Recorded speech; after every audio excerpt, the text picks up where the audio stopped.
Salut tout le monde, j'espère que vous allez bien. Aujourd'hui dans cette vidéo, je vais vous montrer comment câbler un contacteur jour-nuit.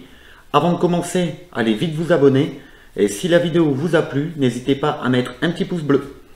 Donc pour le raccordement de votre chauffe-eau, il vous faudra un circuit puissance avec un disjoncteur de 20 A, ainsi qu'un disjoncteur de 2 A qui servira à protéger les bobines et différents contacts, et un contacteur jour-nuit de 25 ou 20 A. Dans un premier temps, vous allez raccorder le neutre de la sortie du disjoncteur 20 A au bornier 3 de votre contacteur jour-nuit.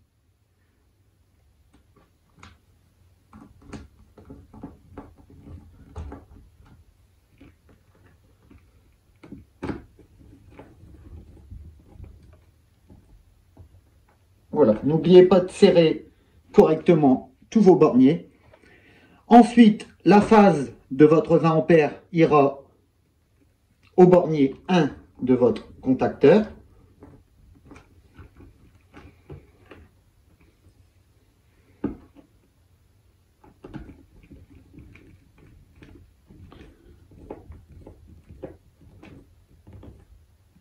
Comme ceci.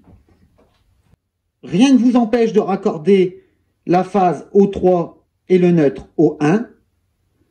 La seule chose qui est importante, c'est de respecter les sorties.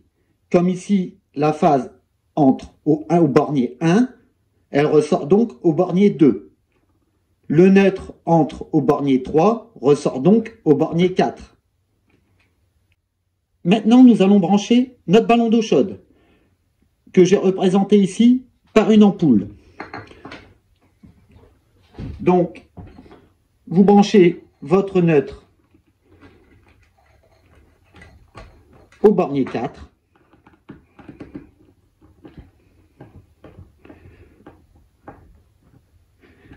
Et la phase donc au bornier 2.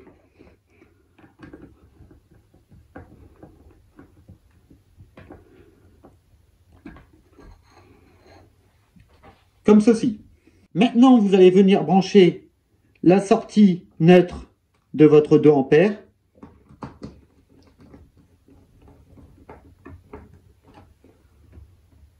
au bornier A2 de votre contacteur.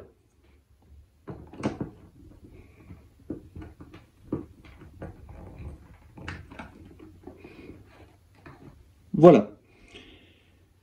Arrivé à ce stade, il ne vous reste plus que la sortie phase du contacteur 2 A et le A1 à raccorder.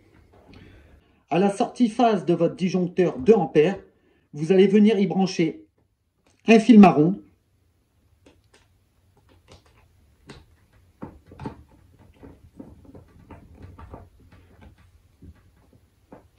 et à la sortie A1 de votre contacteur, un fil noir.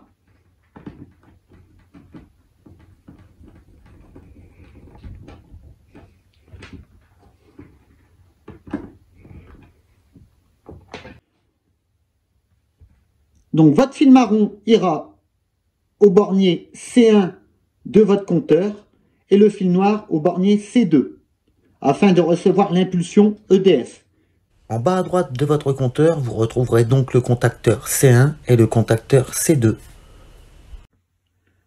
Donc les borniers C1, C2 au niveau du disjoncteur EDF, comme je vous le disais, ne sont ni plus ni moins qu'un interrupteur que j'ai représenté ici. Un interrupteur piloté par EDF. Donc arrivé au moment des heures creuses, EDF enverra l'impulsion, votre ballon sera alimenté. Le lendemain matin, pareil, à l'inverse.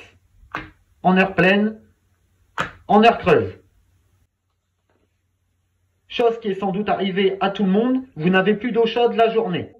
Vous souhaitez placer votre ballon d'eau chaude en marche forcée. Pour ce faire, vous placez le contacteur jour-nuit en position 1.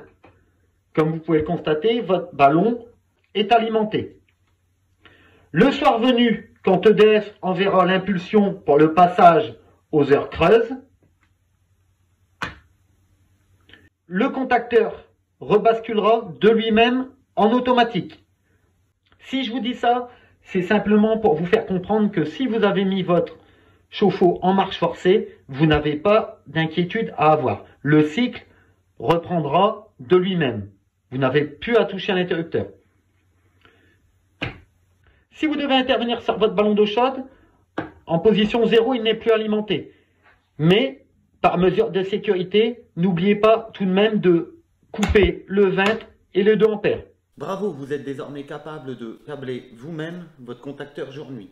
Si la vidéo vous a aidé, n'hésitez pas à mettre un petit pouce bleu et n'oubliez pas de vous abonner. Ciao!